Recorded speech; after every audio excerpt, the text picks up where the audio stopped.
Hello friends, welcome to my YouTube channel. मैंने आप लोगों को बताया था कि अगर आपको इंग्लिश ग्रामर सीखनी है तो ये 19 चैप्टर्स आप लोग अच्छे से सीख लीजिए, अच्छे से पढ़ लीजिए। अगर आपने ये 19 चैप्टर्स सीख लिए तो आपकी इंग्लिश ग्रामर बहुत ही अच्छी हो जाएगी। तो दोस्तों चलिए आज शुरू करते हैं चैप्टर 1 सेंटेंसेस। तो ये है हमारा चैप्टर 1 द सेंटेंस। अब सेंटेंस क्या होता है? देखिए, हिंदी में अगर बात करें तो इसको हम वाक्य बोलते हैं। वाक्य मतलब कोई चीज़, एक बात। जैसे आप कोई भी चीज़ बोलते हो ना, कि कोई एक बात बोल दी, तुम क्या कर रहे हो, मैं खाना खा रहा हूँ, क्या तुम आज पढ़ाई करोगे। तो ये सभी क्या है, ये बात है और इसको हम हिंदी में क्या बोलते हैं, वाक्य बोलते हैं। और इंग्लिश में बच्चों इसको बोलते हैं सेंटेंस। तो ये सेंटेंस क्या है, इसकी डेफिनेशन लिखी हुई है। A sentence is a group of words which makes complete sense. It means sentence जो होता है वो एक ग्रुप ऑफ वर्ड्स होता है, यानी वर्ड्स होंगे, कई सारे वर्ड्स होंगे और उन वर्ड्स का क्या होगा, एक मीनिंग निकलेगा, एक कंप्लीट सेंस निकलेगा। उसी को हम क्या बोल देते हैं, सेंटेंस बोल देते हैं। अब यहाँ पे देखिए एग्जाम्पल लिखा हुआ है, Rohan is going to school. Rohan school जा रहा है। एक नीचे और मैंने लिखा हुआ है, going two is school Rohan. तो देखिए यहाँ पे आगे क्रॉस, यहाँ पे क्रॉस क्यों किया है, क्योंकि ये रॉन्ग है। रॉन्ग इसलिए है, देखिए ग्रुप ऑफ वर्ड्स तो दोनों हैं, ग्रुप ऑफ वर्ड्स तो दोनों हैं, इसमें भी ग्रुप ऑफ वर्ड्स है, इसमें भी ग्रुप ऑफ वर्ड्स है। लेकिन Rohan is going to school, इसका एक कंप्लीट सेंस निकल रहा है। कहने का मतलब ये हमारा जो है सेंस निकल रहा है। लेकिन नीचे जो लिखा हुआ है going two is school Rohan, इसका कंप्लीट सेंस नहीं निकल रहा है, क्योंकि ये प्रॉपर ऑर्डर में नहीं है। जो वर्ड्स हैं वो प्रॉपर ऑर्डर में होने चाहिए। अगर वर्ड्स प्रॉपर ऑर्डर में नहीं होंगे, प्रॉपर ऑर्डर में अगर नहीं होंगे तो फिर उसका मीनिंग नहीं निकलेगा। देखिए, जब मैं टेंस पढ़ाऊंगा आप लोगों को तो बता दूंगा कि सेंटेंस का एक स्ट्रक्चर होता है। पहले सब्जेक्ट आता है, वर्ब आता है, ऑब्जेक्ट आता है। इंटरोगेटिव में पहले वर्ब भी आ सकती है, हेल्पिंग वर्ब कहाँ पे लगती है, तो उसमें एक ऑर्डर होना चाहिए। इस वाले सेंटेंस में क्या है, एक ऑर्डर है। एक Rohan is going to school एक ऑर्डर है, और इस ग्रुप ऑफ वर्ड्स का एक मीनिंग भी निकल रहा है, इसलिए ये क्या है, एक कंप्लीट सेंस है। इसका मीनिंग भी निकल रहा है, इसलिए क्या है, एक सेंटेंस है। अब देखिए यहाँ पे लिखा हुआ है there are 5 kinds of sentence. 5 kinds of sentence, यानी जो सेंटेंस हैं वो 5 तरह के होते हैं। अब कौन कौन से 5 तरह के हैं? देखिए, जब भी हम कोई बात बोलते हैं, हिंदी में बोलें या इंग्लिश में बोलें, तो हम 5 तरह से अपनी बात को रखते हैं। तो 5 तरह से जब बात को रखते हैं तो हमारे सेंटेंस भी जो काइंड है, जो प्रकार हैं सेंटेंस, 5 तरह से जब हम बात को रखते हैं तो 5 तरह के सेंटेंस भी हो गए ना। तो देखिए यहाँ पे हमारे कौन कौन से सेंटेंस हैं। फर्स्ट वन इज असर्टिव और declarative, interrogative, imperative sentence, exclamatory sentence, optative sentence. अब इन पांचों को हम वन बाय वन डिस्कस करेंगे कि असर्टिव क्या होते हैं, इंटेरोगेटिव सेंटेंस क्या होते हैं, इंपरेटिव सेंटेंस क्या होते हैं, एक्सक्लेमेटरी सेंटेंस क्या होते हैं और ऑप्टेटिव सेंटेंस क्या होते हैं। ये सभी हम पढ़ेंगे। यहाँ पर देखिए दोस्तों, फर्स्ट है हमारा असर्टिव और डिक्लेरेटिव सेंटेंसेस।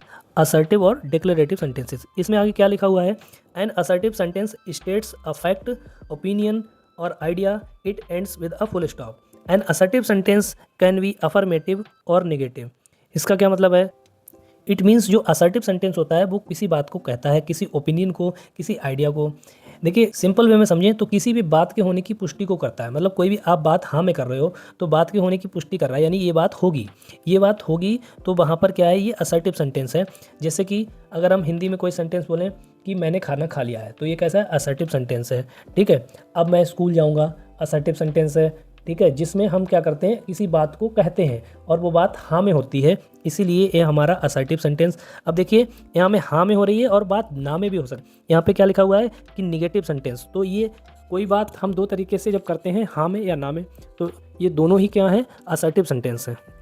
नीचे लिखा हुआ है an assertive sentence can be affirmative और निगेटिव। अफर्मेटिव में कोई भी बात हाँ में होती है और निगेटिव में वही बात ना में हो जाती है। कोई भी बात, जैसे कि मैंने झूठ नहीं बोला, तो ये नेगेटिव में बात हो गई। दूसरा, मैंने सच बोला, तो ये कैसी हो गई, ये बात हमारी अफर्मेटिव में हो गई। तो इसी तरीके से ये जो असर्टिव सेंटेंस है, इसका दूसरा नाम डिक्लेरेटिव है। चाहे असर्टिव बोलें या डिक्लेरेटिव बोलें, ये अफर्मेटिव भी हो सकता है और निगेटिव भी हो सकता है। इसीलिए लिखा है कि an assertive sentence can be affirmative और निगेटिव। तो अफर्मेटिव में हाँ में बात होती है, सीधी सी बात है, और निगेटिव में ना में बात होती है। समझते हैं यहाँ पर। ये देखिए लिखा हुआ अफर्मेटिव, अफर्मेटिव पॉजिटिव, इसका दूसरा नाम पॉजिटिव भी है। अफर्मेटिव या positive, it tells something in a positive way. ये किसी भी बात को पॉजिटिव वे में बताता है, यानी हाँ में बताता है। तो देखते हैं, the sun rises in the east. The sun rises in the east, तो सूरज जो है वो कहाँ से निकलता है, पूरब से निकलता है। तो ये बात किस में हो रही है, हाँ में हो रही है, पॉजिटिव वे में हो रही है। Next, I like reading books, तो यहाँ पे भी मैं बुक्स पढ़ना पसंद करता हूँ, ये भी किस में हो रही है, ये भी पॉजिटिव वे में बात हो रही है, तो ये भी हमारा कैसा है, अफर्मेटिव। डिक्लेरेटिव तो ही है, लेकिन डिक्लेरेटिव के दो तरीके के हो सकते हैं, एक अफर्मेटिव और ये निगेटिव। तो हाँ में बात हो रही है दोनों सेंटेंस में, तो ये कैसे हो जाएंगे, ये हो जाएंगे अफर्मेटिव यानी कि पॉजिटिव सेंटेंस। असर्टिव में एक तो अफर्मेटिव या पॉजिटिव होता है और दूसरा क्या होता है, निगेटिव। जो बात ना में होगी वो क्या होती है, निगेटिव होती है। अब यहाँ पे देखिए क्या लिखा हुआ है, it tells something in a negative way. इसमें कोई भी बात होगी वो निगेटिव वे में होगी, यानी ना में होगी, यानी कि ना में वो बात होगी। तो देखते हैं इसके सेंटेंस। इसमें लिखा हुआ I do not like spicy food, तो मुझे स्पाइसी फूड पसंद नहीं है, तो बात किस में होगी, निगेटिव में होगी, यानी कि मुझे पसंद नहीं है। Next, she never tells a lie, वह कभी झूठ नहीं बोलती, तो इसमें ज़रूरी नहीं है कि नॉट ही लिखा हो, बात निगेटिव सेंस में हो रही है। सी नेवर टेल्स ए लाई यानी वो कभी झूठ नहीं बोलती है, तो ये कैसा हो गया, ये भी हमारा एक निगेटिव सेंटेंस है। तो दोस्तों क्या सीखा हमने कि जो हमारा असर्टिव या डिक्लेरेटिव सेंटेंस होता है वो दो तरह का होता है, एक में बात हाँ में होती है, एक में बात ना में होती है। जो हाँ में बात होती है वो हमारा अफर्मेटिव या पॉजिटिव होता है, और जिसमें ना में बात होती है वो निगेटिव सेंटेंस होता है। तो इस तरह से ये दोनों ही हमारे किसके पार्ट हैं, असर्टिव सेंटेंस। अब नेक्स्ट देखते हैं। नेक्स्ट देखिए बच्चों, नेक्स्ट है हमारा इंटेरोगेटिव सेंटेंस। देखिए इंटेरोगेट का मतलब ही होता है पूछना, किसी से कोई चीज़ पूछना। इंटेरोगेट मीन्स किसी से कुछ पूछना, तो किसी से जब कुछ पूछा जाता है तो उसको बोलते हैं इंटेरोगेट। तो इंटेरोगेटिव सेंटेंस का मतलब हो जाएगा किसी से कुछ पूछना। तो यहाँ पे देखिए क्या लिखा हुआ है, यहाँ पे लिखा हुआ है N interrogative sentence is a sentence that ask a question, it always ends with a question, तो क्वेश्चन मार्क। तो यहाँ पे क्या लिखा हुआ है, इंटेरोगेटिव सेंटेंस जो होता है वो ऐसा सेंटेंस होता है जो कुछ पूछता है, एक क्वेश्चन पूछेगा, और ये जो है it always ends with a question mark, इसके लास्ट में हमेशा क्या आएगा, क्वेश्चन मार्क आएगा। और जो पीछे सेंटेंस था हमारा डिक्लेरेटिव सेंटेंस, उसमें बच्चों लास्ट में हमारे फुल स्टॉप आता है, सेंटेंस के लास्ट में फुल स्टॉप आएगा और इसके सेंटेंस के लास्ट में क्या आएगा, क्वेश्चन मार्क आएगा। अब ये देखिए बच्चों, ये जो इंटरोगेटिव सेंटेंस है वो भी दो तरह का होता है, type of interrogative sentence. First में आपका लिखा हुआ है yes no type questions. Yes no type questions, these questions can be answered with yes और नो, यानी कि दो तरीके के इंटरोगेटिव सेंटेंस होते हैं। एक होते हैं येस नो टाइप क्वेश्चन। अब येस नो टाइप क्वेश्चन क्या है, देखिए यहाँ पर लिखा हुआ है, एग्जाम्पल से समझेंगे।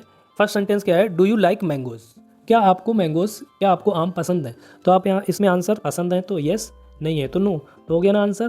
तो ये ऐसे क्वेश्चन है, इनके आंसर येस या नो से कंप्लीट हो जाएंगे। आपको मैंगोज पसंद है तो आप येस बोलिए, नहीं पसंद है तो नो बोलिए, कंप्लीट हो गया इसका answer. Next, is it raining, क्या बारिश हो रही है, तो क्या बारिश हो रही है, इसका आंसर येस नो में कंप्लीट हो जाएगा। हो रही है तो येस, नहीं हो रही है तो नो। तो ये क्या है, येस नो टाइप क्वेश्चन है। नेक्स्ट देखते हैं, नेक्स्ट है हमारे डब्ल्यू एच टाइप क्वेश्चन। अभी डब्ल्यू एच टाइप क्वेश्चन क्या है, डब्ल्यू एच टाइप क्वेश्चन हैं, देखिए यहाँ पे these sentence begin with question word like who, what, when, where, why, how etcetera, ठीक है ना। तो ये डब्ल्यू एच का मतलब है, यहाँ पे देखिए डब्ल्यू एच, ज़्यादातर आपको डब्ल्यू एच मिलेगा, यानी ये क्वेश्चन वर्ड, यानी ये क्वेश्चन वर्ड से शुरू हो रहे हैं।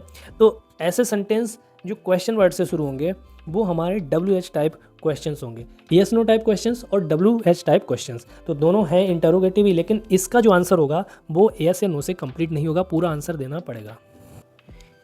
ये है हमारे फ्रेंड्स, देखिए W H type question. W H type questions, what is your name, where do you live, how are you, ठीक है। तो ये सेंटेंस क्या है, इसका आंसर येस या नो से नहीं चलेगा। अगर आपसे पूछा व्हाट इज़ योर नेम, तो क्या बोलना है, येस या नो, ये पूरा आंसर देना पड़ेगा। तो इसका पूरा आंसर देना पड़ेगा, जो जिसमें हमें पूरा आंसर देना पड़ता है वो हमारा कैसा होता है, डब्ल्यू एच टाइप क्वेश्चन होता है। और केवल येस या नो से काम चल जाता है तो वो होता है येस या नो टाइप क्वेश्चन, ठीक है। तो इसमें इंटरोगेटिव में भी हमारे दो तरीके के हो गए, एक तो येस नो टाइप क्वेश्चन और डब्ल्यू एच टाइप क्वेश्चन, ठीक है। तो इस तरह से हमारा असर्टिव कंप्लीट हो गया, इंटरोगेटिव हो गया, और नेक्स्ट होगा इंपरेटिव सेंटेंस। नेक्स्ट है हमारा इंपरेटिव सेंटेंस। अभी इंपरेटिव सेंटेंस देखते हैं, अ sentence that gives a command, request, advice etcetera is a imperative sentence.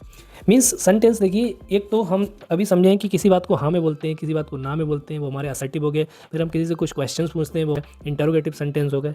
Next देखिए यहाँ पे जब हम किसी से कोई कमांड दें, जब हम किसी को कोई कमांड दें यानी ऑर्डर दिया, या किसी से रिक्वेस्ट की, किसी को एडवाइस दी, सलाह दी या सजेशन दिया, तो ऐसे सेंटेंस हमारे क्या होते हैं, इंपरेटिव सेंटेंस होते हैं। देखिए सेंटेंस समझते हैं किस तरीके के, तो इनके एग्जांपल्स देखते हैं। First one is sit down, please give me your pen, respect your elders. तो देखिए यहाँ पे ये कैसे सेंटेंस हैं, ये हमारे इंपरेटिव सेंटेंस हैं। कैसे समझेंगे, सिट डाउन में कमांड दिया जा रहा है, किसी को कमांड दिया जा रहा है, ऑर्डर दिया जा रहा है। रिक्वेस्ट है, हम रिक्वेस्ट कर रहे हैं, रिस्पेक्ट योर एल्डर्स यहाँ पे क्या है, एडवाइस है। तो यहाँ पे देखिए कमांड, रिक्वेस्ट, एडवाइस, यहाँ पे दी जाएगी। यहाँ पे आप लोग कैसे आइडेंटिफाई करेंगे अगर कोई सेंटेंस लिखा हुआ है, तो देखिए जो इंपरेटिव सेंटेंस होते हैं वो वर्ब से स्टार्ट होते हैं ज़्यादातर। डायरेक्ट इसमें जो सब्जेक्ट होता है काम करने वाला होता है, यानी कि जो डूअर होता है वो नहीं होता है, डूअर इसमें नहीं होता है, यहाँ पे वर्ब से शुरू करते हैं। तो ठीक है ना, तो ये हमारी वर्ब है। तो ये हमारे इंपरेटिव सेंटेंस है जिनमें कमांड, रिक्वेस्ट, एडवाइस ये सब दी जाती है। These sentences are called imperative sentences. देखिए यहाँ पे लिखा हुआ है, आगे देखते हैं। Imperative sentence can express command, request, advice in a negative way using word don't या do not before the verb. Verb से पहले डोंट या डू नॉट लगा करके इंपरेटिव सेंटेंस नेगेटिव में भी हो सकते हैं। तो नेगेटिव में देखिए कैसे, don't talk in the class, don't be late tomorrow, never tell a lie. यहाँ क्या है, कमांड है, क्लास में बात मत करो, डोंट बी लेट टुमारो, कल लेट मत होना, नेवर टेल ए लाई, झूठ कभी मत बोलो। ऐसा काम करने के लिए मना किया जाता है, नहीं करो, क्लास में बात मत करो, लेट मत हो, कभी झूठ मत बोलना। तो इसमें जो बात है वो मना करने के लिए, इस काम को ना करने के लिए बोला गया है। तो ये इंपरेटिव सेंटेंस है। तो इंपरेटिव सेंटेंस में जिसमें बात को ना करने के लिए बोला जाएगा, तो उसमें वर्ब से पहले डोंट या डू नॉट लगा देते हैं। वर्ब से पहले डोंट या डू नॉट लगा देते हैं। ठीक है ना दोस्तों, तो ये हमारा कैसा हो गया, इंपरेटिव सेंटेंस भी कंप्लीट हो गया। Optative sentence. अब ऑप्टेटिव सेंटेंस क्या होते हैं? An optative sentence is a sentence that expresses a wish, prayer, blessing और कर्स। देखिए ऑप्टेटिव सेंटेंस क्या होता है, जैसे हिंदी में आप कभी कभी प्रे करते हैं, कोई विश करते हैं, ठीक है, किसी को ब्लेस, किसी को आशीर्वाद देते हैं या किसी को अभिशाप भी दे सकते हैं। तो ऐसे सेंटेंस को रखा गया है इंग्लिश में ऑप्टेटिव सेंटेंस में। जैसे आपने कहा तुम्हारे साथ अच्छा हो, तुम्हारी आयु लंबी हो, तुम अच्छे मार्क्स से पास हो जाओ, ठीक है, ये सभी कैसे हैं सेंटेंस। यहाँ पे हम किसी को ब्लेसिंग, किसी को आशीर्वाद देते हैं, अगर इजी वे में समझे तो किसी को आशीर्वाद देते हैं, किसी को अभिशाप देते हैं या प्रे करते हैं, प्रार्थना करते हैं। तो हमारे ये सेंटेंस कैसे हैं, ये ऑप्टेटिव सेंटेंस होते हैं। और बच्चों इसमें भी ज़्यादातर हमें क्या देखने को मिलता है, एक्सक्लेमेशन मार्क देखने को मिलता है। दूसरी चीज़, ये ज़्यादातर सेंटेंस जो मे से शुरू होते हैं, मे का मतलब ऐसा हो। फर्स्ट सेंटेंस जो है हमारा वो है मे यू लिव लॉन्ग, तुम्हारी आयु लंबी हो। May you fail in exam, यहाँ पे देखिए कर्स है, तुम फेल हो जाओ, तुम एग्जाम में फेल हो जाओ। तो ये कर्स यहाँ पे अभिशाप दिया जा रहा है, ऊपर ब्लेसिंग है। मे ही गेट वेल सून, वह जल्दी ही ठीक हो जाए, तो यहाँ पे ये क्या है, प्रेयर है। और long live king, long live the king, राजा जिंदाबाद। देखिए जिंदाबाद को हम क्या बोलते हैं, लॉन्ग लिव, ठीक है, लॉन्ग लिव द किंग। तो यहाँ पे भी देखिए एक्सक्लेमेशन मार्क है। एक्सक्लेमेटरी ऑप्टेटिव दोनों में एक्सक्लेमेशन मार्क देखने को मिल जाएगा। लेकिन एक्सक्लेमेटरी में क्या है, सडन फीलिंग्स आती हैं हमारे अंदर, सडन इमोशंस आते हैं। और ऑप्टेटिव में क्या होता है, ऑप्टेटिव में हम ब्लेसिंग्स देते हैं, ऑप्टेटिव में हम आशीर्वाद देते हैं, अभिशाप देते हैं या प्रे करते हैं। तो ये हमारे ऑप्टेटिव सेंटेंस होते हैं। तो इस तरह से फ्रेंड्स हमने 5 टाइप्स ऑफ सेंटेंसेस पढ़ लिए हैं। अब देखिए इसी के ऊपर एक एक्सरसाइज है, अब मैं आपको दिखाता हूँ कि kind of sentences. So friends अब हम इसी के ऊपर एक एक्सरसाइज करेंगे जिससे हमारा रिवीजन हो जाए, हमने जो भी पढ़ा है। देखिए फर्स्ट लिखा हुआ है वेयर इज योर ब्रदर, आपका भाई कहाँ है। तो यहाँ पे पूछा जा रहा है ना, तो कैसा हो जाएगा, इंटरोगेटिव हो जाएगा। Next, Paris is the capital of France, यहाँ पे किसी के बात होने की पुष्टि हो रही है। तो यहाँ पे देखिए ये कैसा हो जाएगा, असर्टिव हो जाएगा, हाँ में बात हो रही है। व्हाट अ ब्यूटीफुल सनसेट, कितना अच्छा सनसेट है, यहाँ पे हैरानी हो रही है, exclamatory sentence. Please send the report by tomorrow, यहाँ पर इंपरेटिव सेंटेंस है। Next, may you pass with good marks, आप अच्छे मार्क्स से पास हो जाएं। तो यहाँ पे क्या है, प्रे है, ब्लेसिंग, यहाँ पे प्रे है, तो यहाँ पे कैसा हो जाएगा, ऑप्टेटिव हो जाएगा। Next, she does not cook food, वह खाना नहीं पकाती है, तो ये भी हमारा असर्टिव हो जाएगा। ये निगेटिव है, असर्टिव 2 तरीके के होते हैं, पॉजिटिव और negative. Next, alas his pet dog died, ये हमारा एक्सक्लेमेटरी सेंटेंस है क्योंकि यहाँ पे ये दुख वाली फीलिंग है, एक सैड फीलिंग है। Next, have you finished your work, क्या तुमने अपना वर्क कंप्लीट कर लिया है, क्वेश्चन मार्क है, interrogative sentence. Next, do not disturb others, दूसरों को डिस्टर्ब मत करो, इंपरेटिव है, इसमें मना करने के लिए बोला गया है। तो ये भी हमारा कैसा हो जाएगा, imperative sentence. Next, may you meet with an accident, यहाँ पर एक अभिशाप दिया जा रहा है, कर्स है आपका एक्सीडेंट हो जाए, तो ये हमारा कैसा हो जाएगा, ऑप्टेटिव सेंटेंस हो जाएगा दोस्तों। तो फ्रेंड्स हमारा ये चैप्टर यहाँ पर हो जाता है कंप्लीट। चैप्टर 1 मैंने पूरा एक्सप्लेन कर दिया है। इस वीडियो को 1-2 बार अच्छे से देख लीजिए, पूरा समझ में आ जाएगा। सो फ्रेंड्स कैसी लगी वीडियो कमेंट सेक्शन में बताइए। अगर आपको कोई कन्फ्यूज़न है, कोई भी डाउट है तो कमेंट सेक्शन में पूछ सकते हैं। तो ये 19 टॉपिक्स हैं आप लोगों को पढ़ने हैं अगर ग्रामर अच्छी करनी है। चाहे आप किसी कॉम्पिटिटिव एग्जाम की तैयारी कर रहे हो, किसी कॉलेज में हो, किसी स्कूल में हो, हर बच्चे को ये टॉपिक्स पढ़ना चाहिए, अच्छे से समझना चाहिए। वीडियो पसंद आई तो हमसे जुड़ जाइए, हमारे चैनल को सब्सक्राइब कर लीजिए। इसी तरह की वीडियो मैं अपने चैनल पर अपलोड किया करूँगा जिससे आपको बहुत हेल्प मिलने वाली है। तो मिलते हैं नेक्स्ट वीडियो में। Thank you so much.